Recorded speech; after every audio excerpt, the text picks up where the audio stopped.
Assalamualaikum warahmatullahi wabarakatuh. Selamat pagi buat adik-adik mahasiswa. Hari ini kita akan kembali melanjut pembelajaran mata kuliah sistem kontrol untuk subtopik perancangan diagram kontrol dan diagram daya menggunakan simulator. Nah, di pertemuan sebelumnya saya sudah membahas ya komponen-komponen yang akan kita gunakan dan bagaimana pentingnya kita menggunakan simulator sebelum kita merancang sebuah rancangan sistem kontrol kita di komponen real yang kita miliki. Seperti itu. Dan untuk pertemuan hari ini, saya akan membahas bagaimana adik-adik memulai tahap-tahap apa saja yang adik-adik harus lakukan untuk memulai sebuah rancangan sistem kontrol. Kita akan memulai dengan sebuah studi kasus bagaimana adik-adik menganalisa sebuah diagram rancangan kontrol untuk aplikasi rangkaian kontaktor pada motor satu fas. Nah, maksudnya bebannya di sini adalah motor satu fas. Satu fas itu adalah inputnya atau sumber listrik yang digunakan. Di penjelasan saya sebelumnya, suplai arus listrik itu dibedakan berdasarkan dua tipe sumbernya, yaitu sumber 3 fas dan sumber 1 fas. Nah, untuk rancangan sederhana ini kita akan membahas kita menggunakan suplai arus listrik 1 fas. Kita mulai dengan aplikasi rangkaian sederhana ya, kontaktor pada motor 1 fas. Nah, di layar monitor adik-adik saat ini sedang tampil ada 3 diagram. Ada 3 diagram sebuah rancangan kontrol untuk komponen elektromagnetik. Yang pertama ada diagram daya atau diagram utama, terus yang kedua adalah diagram pengawatan, dan yang ketiga adalah diagram kontrol. Apa perbedaan ketiga diagram ini? Dan ketiga diagram ini teman-teman harus atau adik-adik mahasiswa harus ketahui. Jadi ada tiga tipe diagram atau rangkaian kontrol. Yang pertama itu diagram daya atau diagram utama. Yang kedua adalah diagram pengawatan dan diagram kontrol.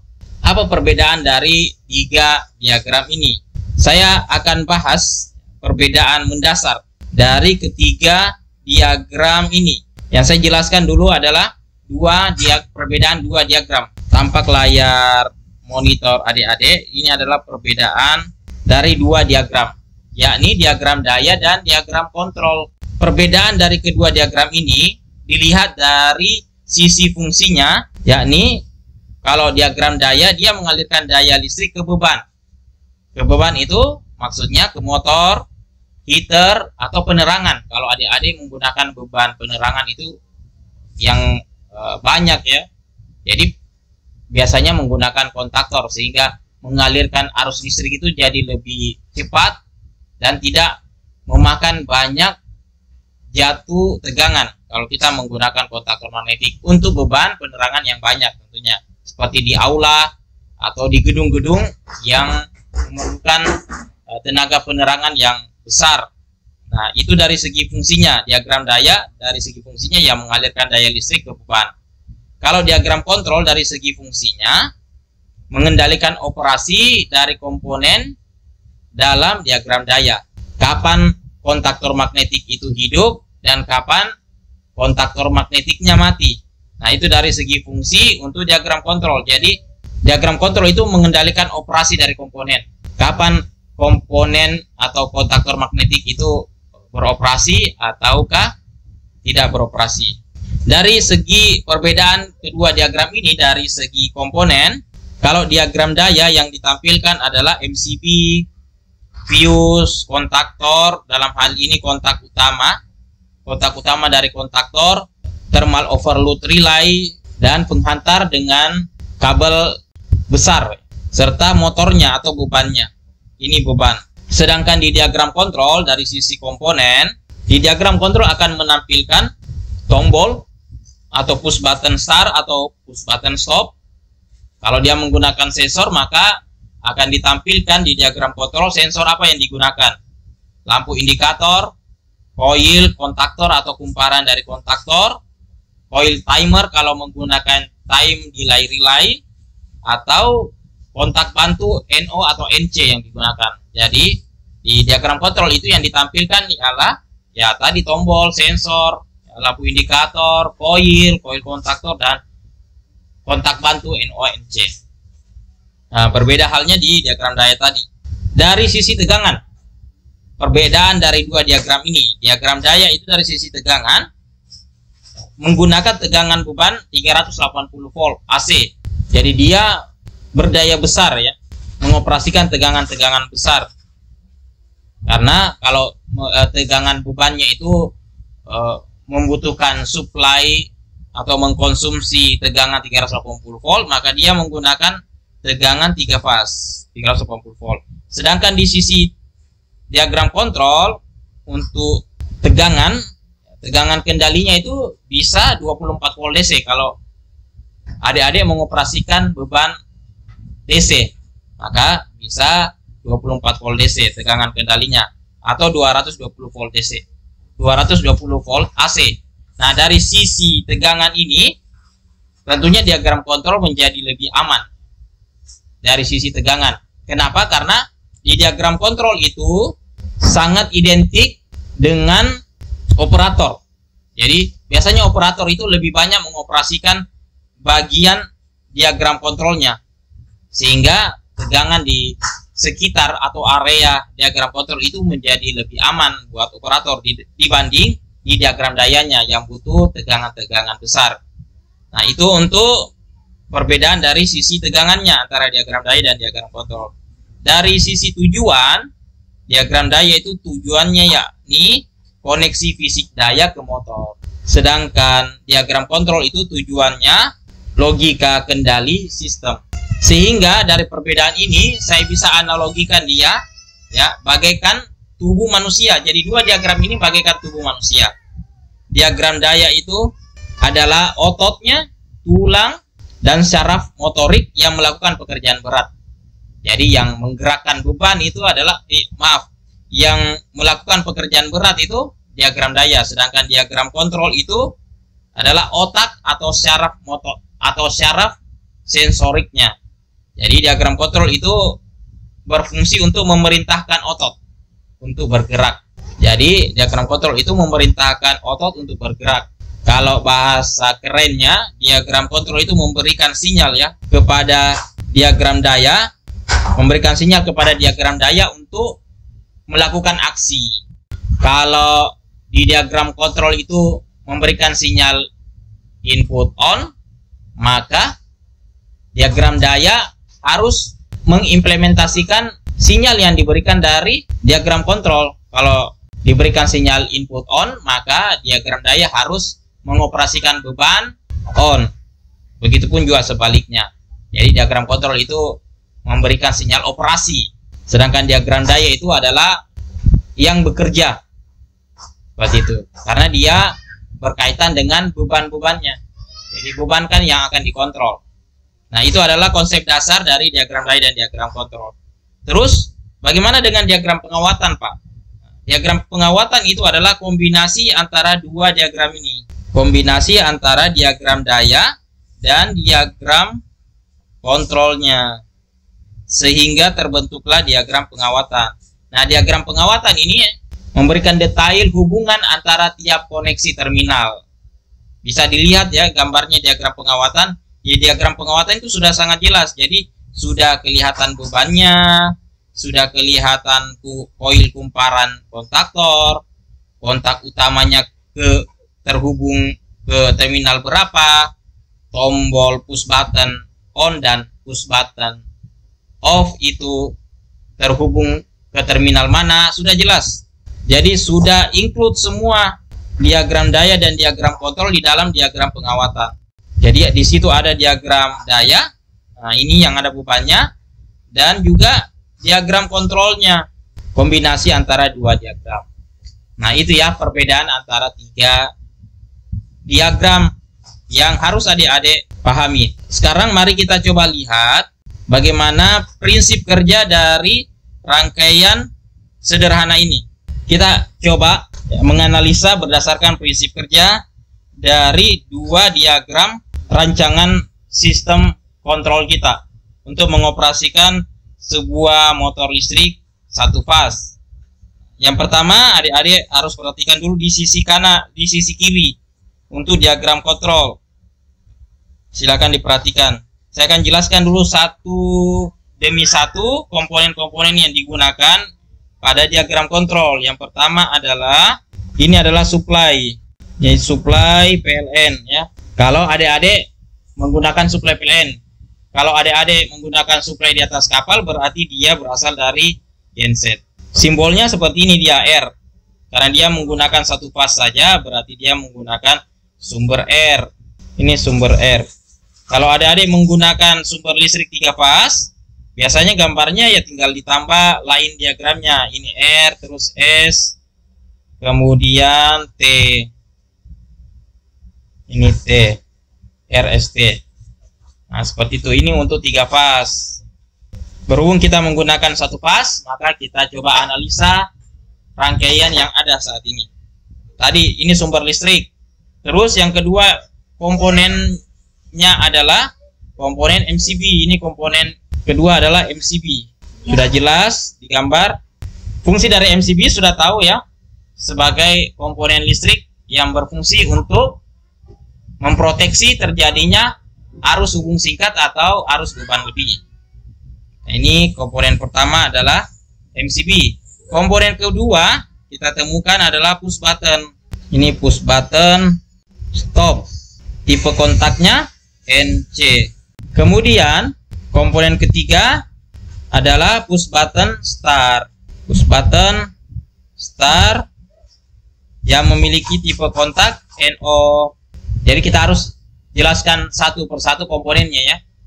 Karena di komponen atau komponen-komponen yang ada dalam diagram ini hanya berupa simbol. Makanya di video sebelumnya saya sudah perjelas kepada adik-adik mahasiswa untuk banyak mengetahui simbol-simbol kelistrikan secara nasional ataupun internasional. Sehingga adik-adik bisa memahami bagaimana cara membaca sebuah diagram kontrol. Baik, kita lanjut. Itu komponen ketiga. Komponen keempat ya, ada kumparan kontaktor magnetik.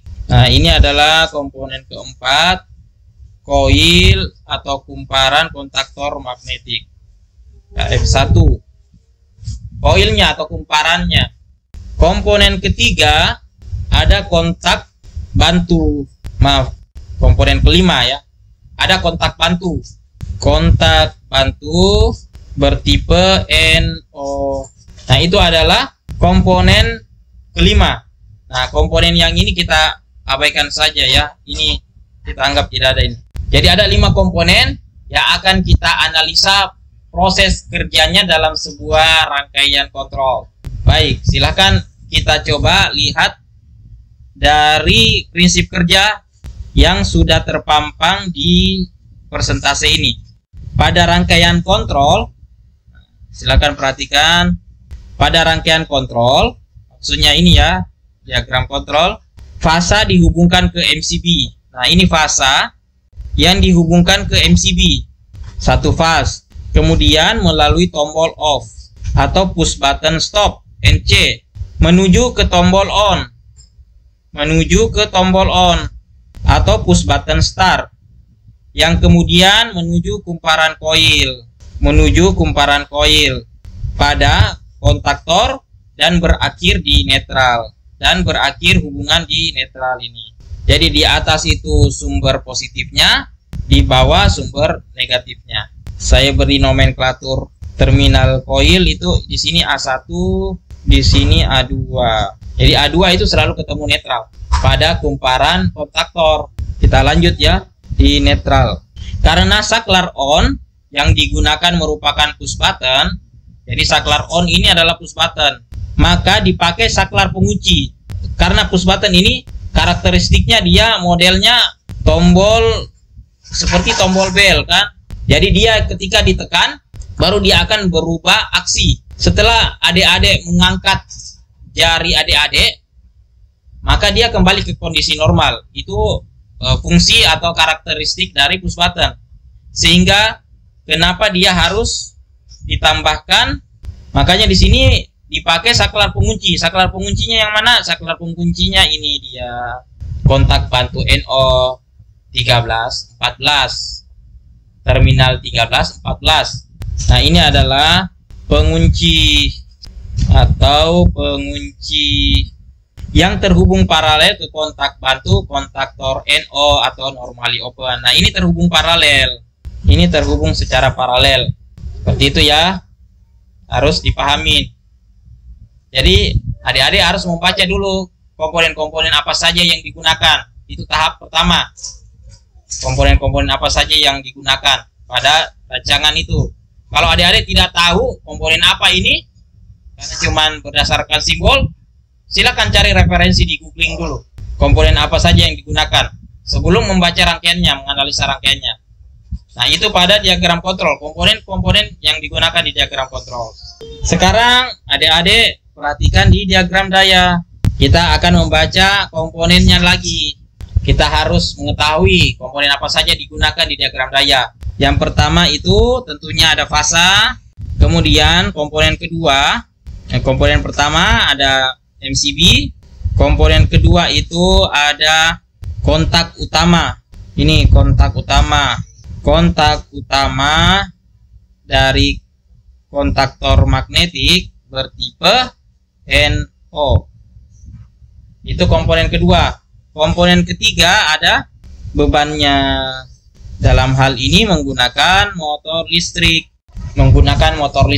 Kalau di rumah adik-adik menggunakan pompa air, ya bisa ya pompa air dioperasikan menggunakan kontaktor magnetik. Mungkin adik-adik mengkombinasikan dengan sensor radar untuk mengetahui level ketinggian air, bisa menggunakan kontaktor magnetik. Kerjanya menjadi lebih efisien dan tentunya agak menghemat konsumsi listrik, menghemat rugi-rugi daya, rugi-rugi tegangan.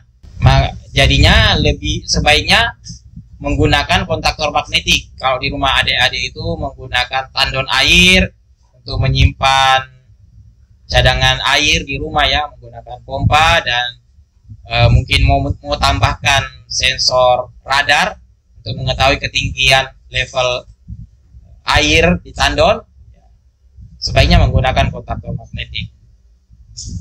Kemudian yang terakhir adalah ada sumber netralnya. Nah, itu adalah 3 komponen yang ada di diagram dayanya. Sekarang adik-adik perhatikan prinsip kerja dari diagram daya. Nah, mari kita lihat ya pada rangkaian daya, perjalanan analisa rangkaiannya yaitu dari fasa melalui MCB. Nah, dari fasa melalui MCB ya, dari fasa melalui MCB dan menuju ke kontaktor pada kontak utama. Nah, ini tadi yang saya bilang. Dari MCB terus menuju kontak utama dari kontaktor magnetik bertipe NO. Dan dari kontak utama menuju motor satu fas. Nah, ini motor satu fasnya. Salah satu masukan kontak utama pada kontaktor dihubungkan melalui sumber netral dan keluarannya dihubungkan ke motor listrik. Rangkaian kendalinya disuplai dari tegangan 220 volt. Jadi bisa diperhatikan maksudnya dari prinsip kerjanya itu ya, terminal 1 2 dari kontak utama kontaktor magnetik dihubungkan sumber, ini sumber yang ketemu MCB, dan terminal 2 kontaktor utama magnetik dihubungkan ke beban. Di terminal 3 dia hubungkan ke netral, ini netral fasa. Terus terminal 4 dia hubungkan dengan netral beban atau motor listrik. Nah, untuk narasi yang keempat, narasi keempat ini menceritakan prinsip kerja sebuah rangkaian.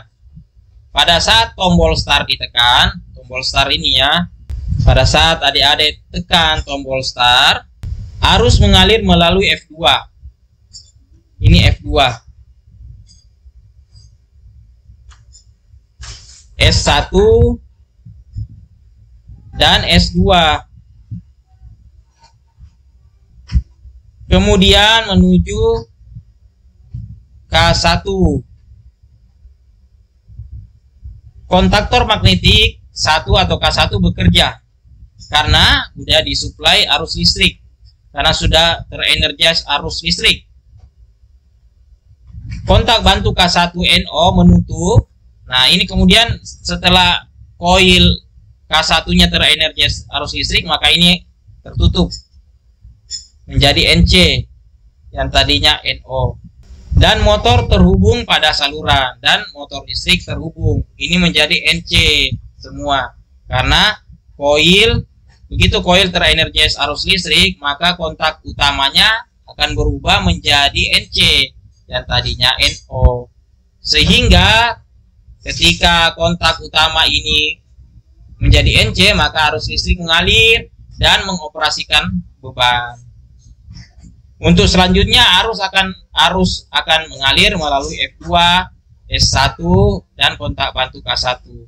Nah, maksudnya ketika adik-adik mengangkat jari adik-adik ya dari push button, maka arus listrik akan berubah arah dari yang tadinya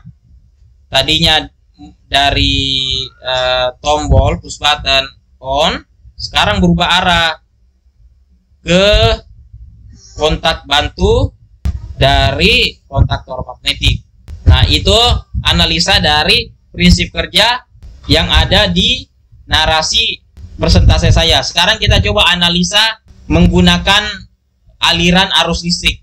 Jadi adik-adik bisa pahami kedua tipe atau kedua cara ya, bagaimana cara menganalisa rangkaian sistem kontrol. Nah, tadi ini kita menganalisa menggunakan deskripsi kerja. Sekarang kita coba analisa ketika arus listrik itu mengalir dari sumber menuju ke beban. Baik, sekarang kita coba menganalisa ketika aliran listrik terjadi pada sebuah rangkaian. Saya gunakan tinta warna keemasan. Jadi kita coba analogikan secara sederhana ketika arus listrik itu mengalir dalam sebuah rangkaian listrik. Kita mulai dari fasa. Silakan perhatikan di diagram kontrol ini. Silakan perhatikan diagram kontrolnya. Ketika arus listrik mengalir dari fasa, tentu yang pertama, komponen pertama yang akan dia lalui adalah MCB. Ketika adik-adik menaikkan MCB atau mengonkan ya MCB, maka ini akan on. Maka ini akan on, MCB akan on. Secara otomatis aliran listrik akan mengalir ketika MCB adik-adik hubungkan. Terus berhubung PB stop itu memiliki kontak NC, maka arus listrik tetap akan mengalir dan berhenti di terminal 3 dari PB start. Karena PB start berjenis kontak NO, maka aliran arus listrik terhenti di terminal 3 PB start. Dan dia bercabang, aliran listrik akan bercabang ke terminal 13 dari kontak bantu NO. Nah, aliran listrik berarti terputus di sini karena tidak terjadi rangkaian tertutup. Sesaat adik-adik menekan tombol push button, ketika adik-adik tekan tombol push button on, maka ini ditekan, maka aliran listrik akan mengalir. Ini adik-adik tekan menjadi NC sehingga aliran listrik terjadi.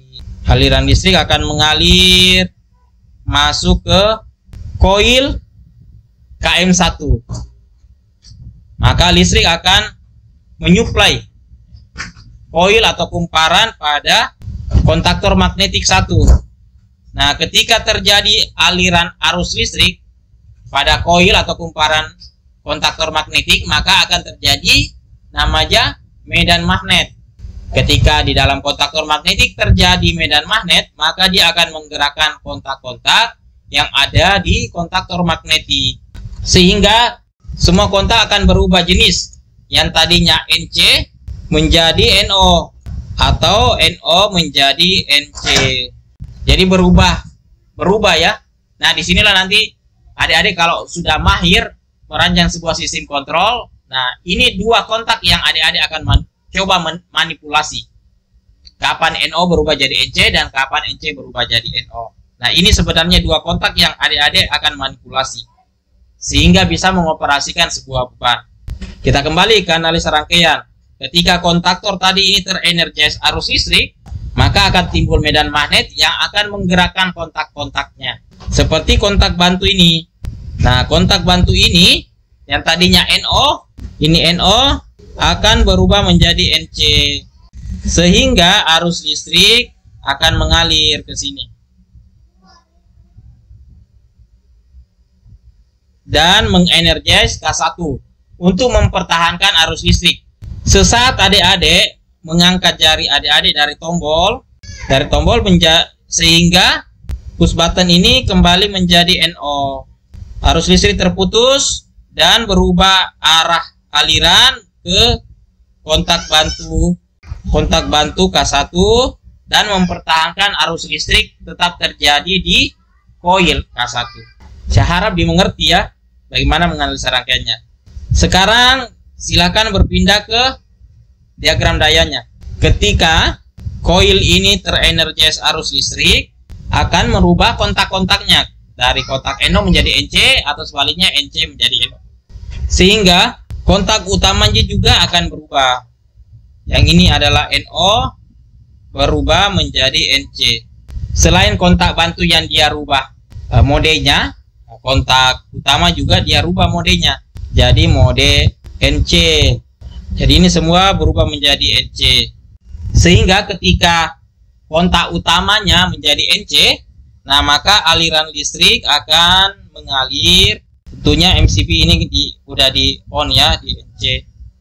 Maka aliran listrik akan mengalir juga ke kontak utama ya melalui terminal 1 dan 2, terus mengalir mengoperasikan beban. Nah, begitupun netral juga otomatis akan terhubung. Nah, ini netralnya akan terhubung. Maka akan mengoperasikan bebannya. Seperti itu ya, menganalisa rangkaian kontrol ini, menganalogikan sebuah aliran arus listrik. Kalau adik-adik belum mengerti, belum paham, silakan putar ulang kembali videonya sampai adik-adik mengerti. Kalau belum juga dipahami, nah nanti kita coba akan membahasnya di kolom komentar atau di pertemuan berikutnya. Dan saya harap di studi-studi kasus akan mengembangkan pola pikir adik-adik, mengembangkan logika berpikir adik-adik lagi. Nah, bukan studi kasus ini saja yang akan kita angkat. Kita coba akan mempraktekkannya di simulator, ya, merangkai sebuah rancangan diagram kontrol yang lebih sedikit kompleks, seperti membuat rangkaian Y delta ya bintang segitiga, perpindahan atau interlocking, terus membuat rangkaian kontrol forward reverse ya, putar balik arah seperti motor listrik atau seperti mode mesin cuci 2 tabung kan yang kadang berputar kanan, kadang berputar kiri. Nah, banyak lagi kita akan coba memperhatikan. Semakin banyak adik-adik mempraktikkan sebuah rancangan kontrol, maka itu akan membangun logika berpikir adik-adik untuk merancang sebuah bangunan sistem kontrol. Nah, itu tadi adalah cara menganalisa rangkaian kontrolnya menggunakan analogi sederhana terjadi arus listrik. Sekarang kita coba menghubungkannya, menghubungkan tiap terminal di komponen-komponen kontrol elektromagnetik yang ada di modul kita berdasarkan dengan diagram kontrol yang kita buat sebelumnya. Di sini ada 4 komponen yang akan kita gunakan. Yang pertama adalah PB1.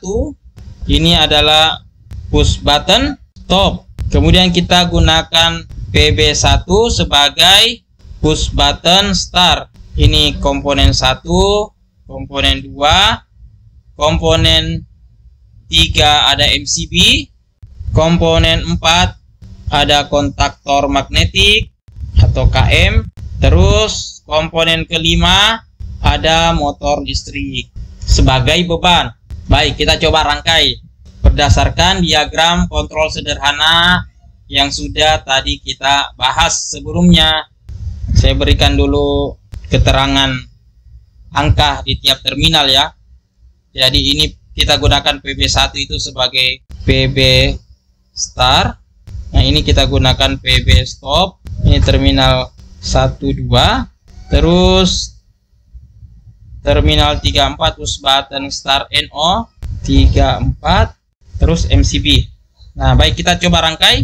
Jadi kita ilustrasikan, ini adalah sumber listrik. Kita masukkan ya, ini PLN dari genset atau PLN 220 volt AC. Dari MCB, ini dari MCB, adik-adik hubungkan terminal 1 ke sumber, terminal 1 MCB, kemudian kita hubungkan, oke, sudah. Kemudian terminal 2 MCB ketemu dengan terminal 1 push button off. Kita hubungkan terminal 1 push button off. Kemudian langkah selanjutnya terminal 2 push button off ketemu dengan terminal 3 push button on. Dari sini ketemu push button 3 terminal push button start. Setelah itu kita lihat ada cabang terminal antara terminal 2 push button off dan terminal 3 push button on. Kita cabang ke terminal 13 dari kontak bantu KM1 terminal 13. Nah, antara ini kita ketemu dengan terminal 13. Kita cabang ya, dari sini ketemu terminal 13.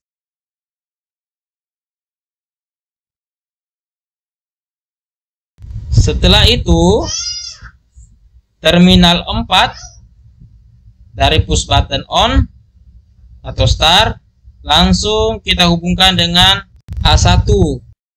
Ini A2. Terminal 4 on, push button on ketemu dengan terminal A1 K1. Terminal 4 ketemu dengan terminal A1 dari kontaktor K1.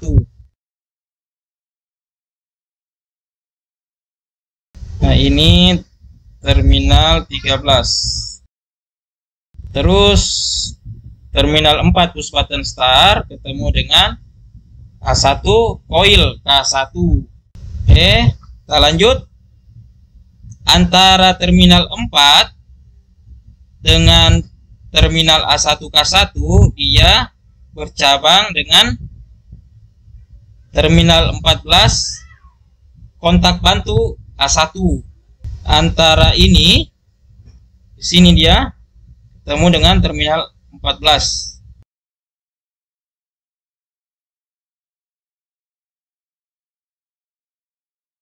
Oke, sudah selesai di situ.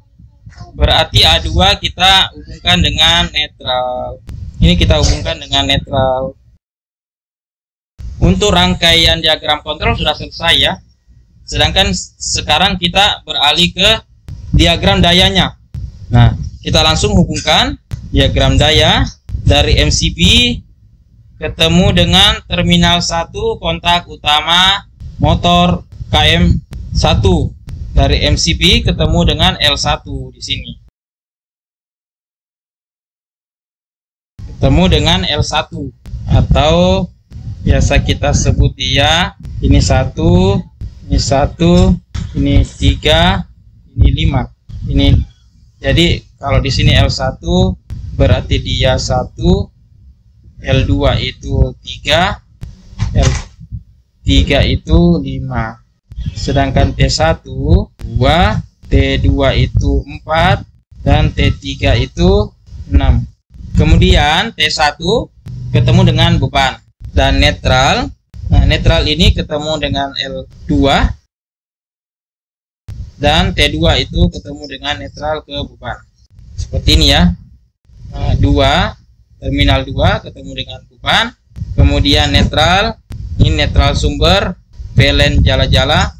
Kemudian netral dari terminal 4 kontaktor magnetik ketemu dengan beban. Sudah selesai hubungan. Instalasi sederhana studi kasus untuk rancangan sistem kontrol mengoperasikan motor listrik satu fas. Semoga adik-adik berhasil ya. Silakan dicoba di tempatnya masing-masing menggunakan modul yang sudah ada, sudah saya buat. Semoga dari video ini adik-adik sudah terjelaskan dengan sangat gamblang. Kalau memang belum mengerti, saya sudah bahasakan sebelumnya, silakan diputar kembali videonya ataukah bertanya melalui kolom komentar, baik di YouTube saya ataukah di kolom komentar, kolom diskusi yang ada di LMS. Saya rasa seperti itu. Insya Allah di video berikutnya saya akan membahas bagaimana merancang rangkaian listrik atau rancangan sistem kontrol ini menggunakan simulator. Kita akan gunakan 3 buah simulator, 3 jenis simulator, yakni ada simulator CADSIMU, ya, ini berbasis Windows, ada Simu Relay berbasis Android yang menggunakan handphone, silakan di-download melalui Play Store, dan EKTS ini berbasis sama Windows. Nah, ini adalah 3 jenis simulator yang akan kita gunakan. Saya akan membuatkan videonya, bagaimana penjelasan menu-menunya, bagaimana penjelasan antarmuka tiap simulator, biar nanti teman-teman juga agak lebih mudah merancang sistem kontrol menggunakan simulator. Demikian yang bisa saya sampaikan. Terima kasih atas perhatiannya. Wabillahi taufiq wal hidayah. Assalamualaikum warahmatullahi wabarakatuh.